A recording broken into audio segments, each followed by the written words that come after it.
is that often when I embrace someone, I might give them a hug and a kiss on the cheek.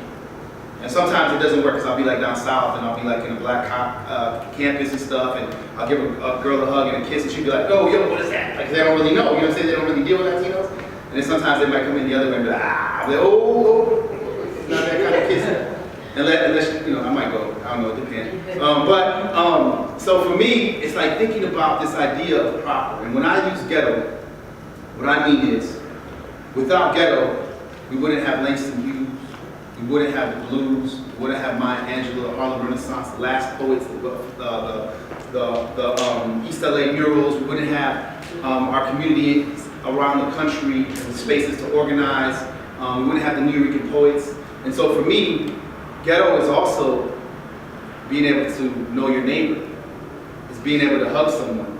It's to be able to express at the dinner table how you feel about someone, and not just about elbows on the table and how you should be. Now that doesn't mean you go to a job interview and be like, well, you know what I'm saying, I ain't gonna wake up at 11 and I'm gonna come in at like 12, I don't take garbage out. It means we code switch. In the intellectual space, I've decided to keep my accent.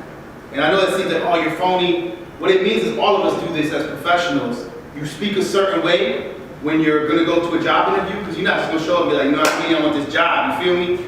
No, you're not gonna do that. You're like, well, yes, sir, I can take out the garbage. You know what I'm saying? Like, we switch up all the time. But in an intellectual space, as a person of color, I don't think you're gonna be challenged. Like right now, you're in a space that's a little more comfortable because it's New York. But the higher you may go to get a master's degree or to get a PhD, the higher you go, the more white it becomes. And the less of us that we see. And that's really the realness of, like I go everywhere. And as I know my friends that have master's degrees and PhDs, it gets smaller and smaller. And the higher the quality of education you get, the less of us we see, just statistically.